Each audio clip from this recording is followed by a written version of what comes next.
Namaskar, welcome to SGKG Studies YouTube channel classes, and on this channel now we are discussing about CCS pension rules 2021. So far we have discussed about the short title and commencement and applicability. In section 2 applicability has been discussed. Now in section 3 we will be discussing about definitions.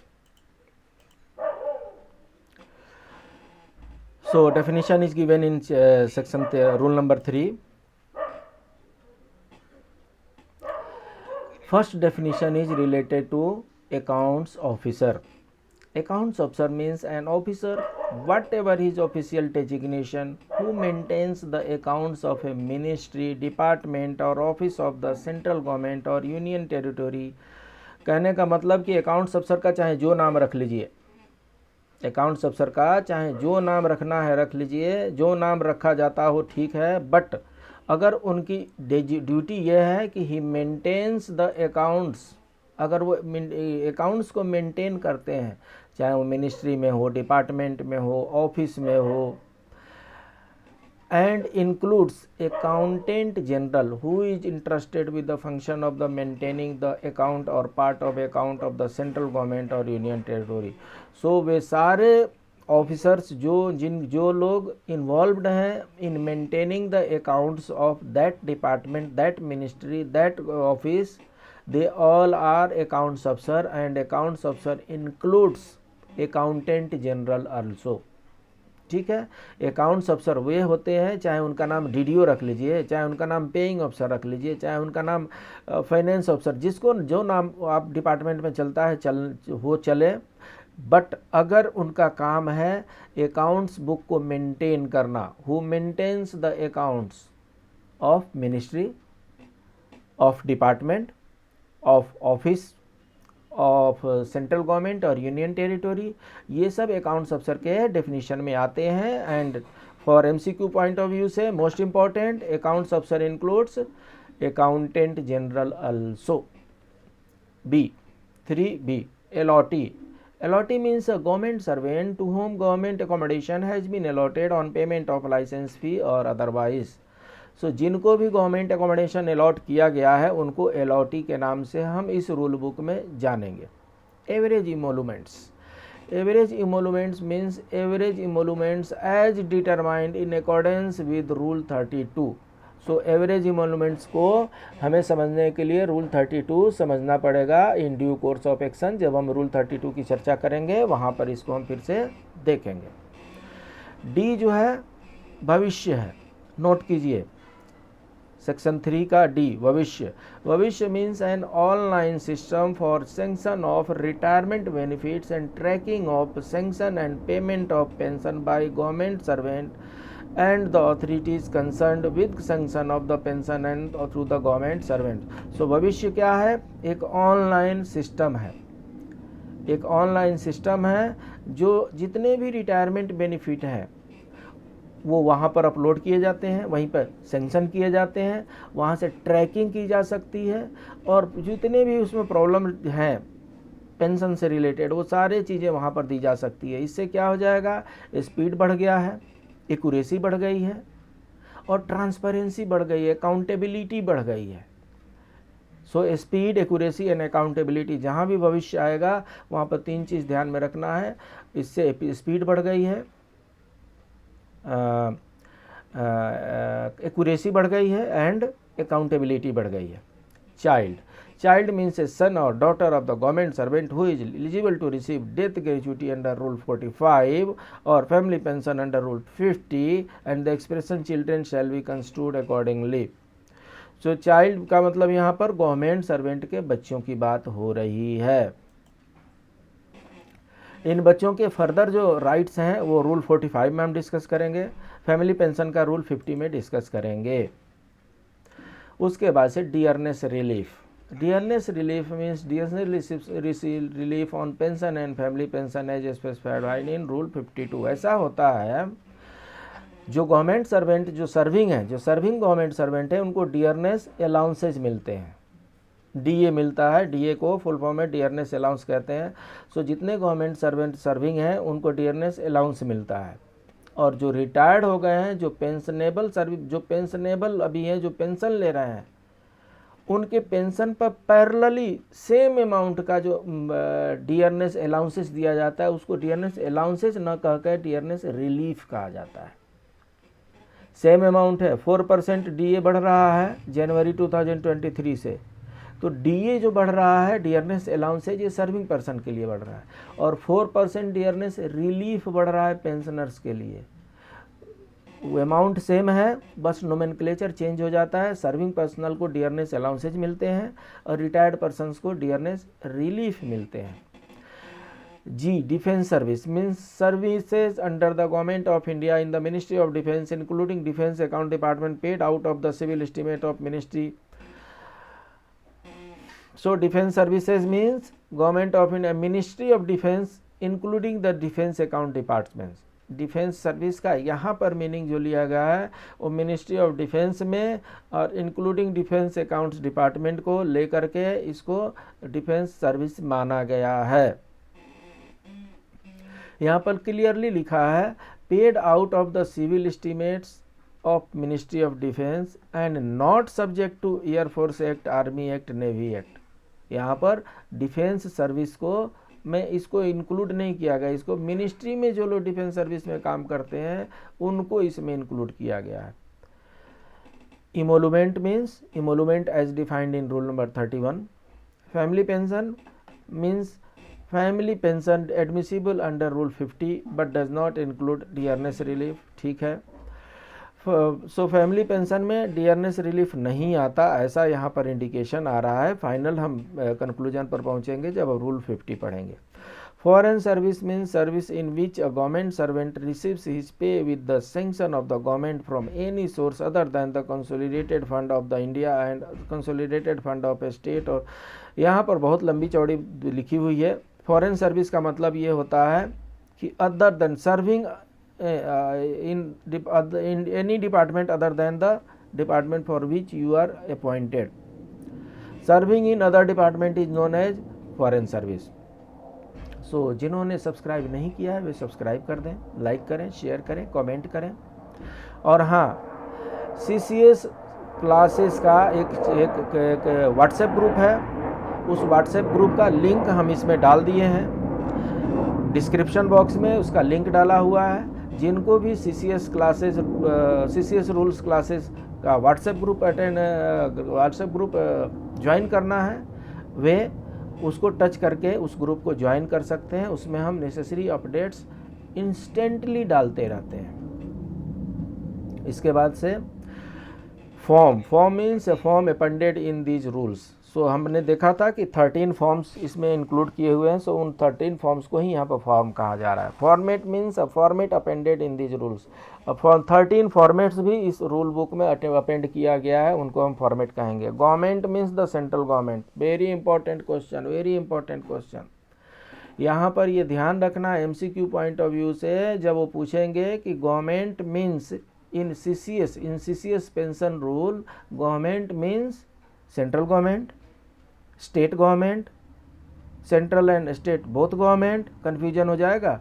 ध्यान रखना है, इस rule book का जहाँ भी refer करेगा government means central government, not state government. Government dues means dues as defined in sub rule 2 of the 67। जब 67 हम पढ़ेंगे तो उसमें देखेंगे। ग्रेच्युटी इंक्लूड्स, देखिए ग्रेच्युटी में क्या क्या आता है। ये ओ है, ओ में ग्रेच्युटी है। Gratuity includes service gratuity payable under rule 44, retirement gratuity और death gratuity payable under sub rule 1 of 45, residuary gratuity payable under sub rule 3 of 45। So gratuity includes service gratuity, retirement gratuity, death gratuity, residuary gratuity. MCQ point of view से gratuity includes service gratuity, retirement और death gratuity, residuary gratuity. ठीक है। P, head of the department means an authority specified in Schedule 1 to the Delegation of Financial Powers Rule 1978 and includes such other authority or person whom the President may by order specify as head of department. So यहाँ पर head of department का definition दिया गया है कि president महोदय जिसको delegate करें उनको हेड ऑफ डिपार्टमेंट माना जाएगा। Head of office means a gazetted officer declared as such under Rule 14 of the Delegation of Financial Powers and includes such other authority or person whom the competent authority may by order specify. So head of the office कौन होते हैं? ये gazetted officer होते हैं और इनका mention किया हुआ है डेलीगेशन ऑफ फाइनेंशियल पावर्स में। और इसके अलावा भी अगर मेंशन नहीं भी किया गया हो तो कोई पर्सन जो है उनको किसी ऑर्डर के द्वारा अगर ऑथराइज किया जाता है तो वे भी हेड ऑफ ऑफिस कहलाएंगे। Local fund administered by government means the fund administered by a body which by law or rule having the force of law comes under the control of the government. So ये local fund की बात कर रहे हैं। एस में minor, minor means a person who has not completed the age of 18 years. 18 years तक अगर कंप्लीट नहीं किए हैं तो वो माइनर है। फैक्ट्री एक्ट में ये 14 ईयर होता है, माइनर चाइल्ड की बात करते हैं। तो यहाँ पर माइनर जो दिए हैं ये 18 ईयर के नीचे तक को माइनर है, 18 ईयर से ऊपर एडल्ट हो जाएंगे। Pension includes gratuity except when the term pension is used in contradiction to gratuity but does not include dearness relief. So pension does not include dearness relief, ऐसा डेफिनेशन में दिया हुआ है। पेंशन डिस्पर्सिंग अथॉरिटी मीन्स, ये most important है, most important है, इसमें ये MCQ नोट कर लीजिए, आ रहा है ये। Pension disbursing authority means banks selected in consultation with RBI, post office, treasury और सब ट्रेजरी, अकाउंट्स अफसर, ये सारे लोग पेंशन डिस्पर्सिंग अथॉरिटी में आते हैं। ये लोग सब PDA हैं। PDA कौन कौन है? वो बैंक जो आपको पेंशन दे रही है, वो पोस्ट ऑफिस जिससे आप पेंशन ले रहे हैं, वो ट्रेजरी और सब ट्रेजरी जो पेंशन दे रही है, वो अकाउंट्स अफसर जो पेंशन देने के लिए एलिजिबल हैं। ये सारे लोग पेंशन डिस्पर्सिंग में आते हैं। बैंक, पोस्ट ऑफिस पे करती है, ट्रेजरी एंड सब ट्रेजरी एंड अकाउंट्स अफसर। पेंशन पेमेंट ऑर्डर जिसको PPA बोलते हैं, PPO बोलते हैं, PPO इंक्लूड्स EPPO। सो अभी क्या कंसेप्ट आ गया है? अभी EPPO का कंसेप्ट आ गया है। सो PPO includes EPPO. Qualifying service means service rendered while on duty or otherwise which shall be taken into account for the purpose of pension and gratuity admissible. So qualifying service उसको कहते हैं, services तो render कर ही रहे हैं। Qualifying service और non qualifying service divide हो जाता है। क्वालिफाइंग सर्विस उसी को कहते हैं जो सर्विसेज पेंशन और ग्रेच्युटी पर्पस के लिए अकाउंट की जाती हो, काउंट की जाती हो। अगर वो काउंट नहीं की जा रही है तो वो क्वालिफाइंग सर्विस में नहीं आएगी। रिटायरमेंट बेनिफिट इंक्लूड्स पेंशन और service gratuity, retirement gratuity, note कर लीजिए MCQ point of view. Retirement benefit includes pension और service gratuity and retirement gratuity wherever applicable. Service book includes service roll if any. Treasury includes sub treasury, हमने देखा था इससे पहले भी यहाँ पर ट्रेजरी इंक्लूड्स सब ट्रेजरी लिखा है, बट इनको फर्दर इन्होंने क्लेरिफाई कर दिया है कि ट्रेजरी इंक्लूड्स सब ट्रेजरी। सब ट्रेजरी वाले ये नहीं कह सकते कि मैं ट्रेजरी नहीं हूँ। For the purpose of pensionary benefits is treasury. अब वेरी इंपॉर्टेंट एक्सप्रेशन यहाँ पर आ रहा है रूल 3 में। रूल 3 के सब रूल 2 में words and expressions used here in and not defined but defined in the fundamental rules 1922 have the meanings respectively assigned to them in those rules। जो terminology इस पेंशन रूल बुक में define नहीं की गई है और उनको अगर डिफाइन करने की, इंटरप्रेट करने की ज़रूरत पड़े तो उनका वही डेफिनेशन होगा, वही इंटरप्रिटेशन होगा जो फंडामेंटल रूल्स 1922 में होता है। फंडामेंटल रूल्स की हम क्लासेस ले चुके हैं। फंडामेंटल रूल्स को FR कहते हैं और सप्लीमेंट्री रूल्स को SR कहते हैं। सो फंडामेंटल रूल्स की क्लासेज हम अपलोड कर चुके हैं। सो जो फंडामेंटल रूल्स में जो डेफिनेशन है और यहाँ पर नहीं है, कहने का मतलब ये हुआ कि वो सारे डेफिनेशन जो यहाँ पर यूज किए हुए हैं वो इस बुक के लिए अप्लीकेबल है, और यहाँ पर अगर यहाँ पर डेफिनेशन नहीं दिया हुआ है और इंटरप्रिटेशन करते समय ज़रूरत पड़ती है तो एज ए सप्लीमेंट्री, हाँ, it's not superseding, as a supplementary fundamental rules 1922 में जो डेफिनेशन दिया गया है उसी को एक्सेप्ट किया जाएगा। इस तरीके से हमने पूरे डेफिनेशन को इसमें समझ डाला। अब रूल 4 है। रूल 4 में government servant transferred from service or post to which this rules do not apply, or government servant who is transferred permanently to a service or post to which this rules apply, a service or post to which this rules do not apply shall become subject to the provisions provided that it shall be open to him within 6 month from the date of the issue. सो कहने का मतलब यह है कि 6 month के भीतर, कई बार ऐसा होता है कि एक डिपार्टमेंट से दूसरे डिपार्टमेंट में आते हैं और उसमें किसी में पेंशन रूल है, किसी में पेंशन रूल नहीं है। 6 मंथ को आपको टाइम दिया जाएगा। 6 मंथ के भीतर आपको ये ऑप्शन चूज करना है कि आप पेंशन में जा रहे हैं कि नहीं जा रहे हैं। The option under the proviso to sub rule 1 shall be exercise in writing and communicated to the authority making such order. So writing में होगा, वर्बल नहीं होगा।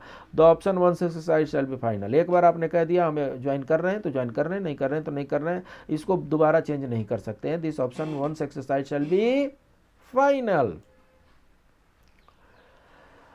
आज का नीति श्लोक, रूप यौवन संपन्ना विशाल कुल संभवा विद्याहीना न शोभन्ते निर्गंधा इव किंशुका।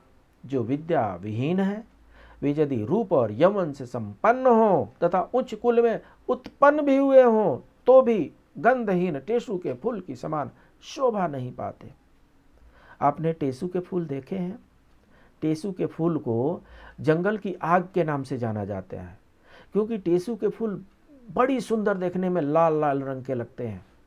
टेसु के फूल से होली के रंग भी बनाए जाते हैं, हर्बल कलर बनाए जाते हैं। सो टेसु के फूल से होली के हर्बल कलर बनाए जाते हैं। टेसु के फूल दूर से ही जंगल की शोभा बढ़ा रहे होते हैं। जहाँ भी टेसु के फूल होंगे पूरे पेड़ पर पत्ते नहीं दिखाई पड़ते हैं, चारों तरफ पुष्प ही पुष्प दिखाई पड़ते हैं। तो इतनी उनकी विशेषता है। इतनी विशेषता होते हुए भी उसमें कमी क्या है?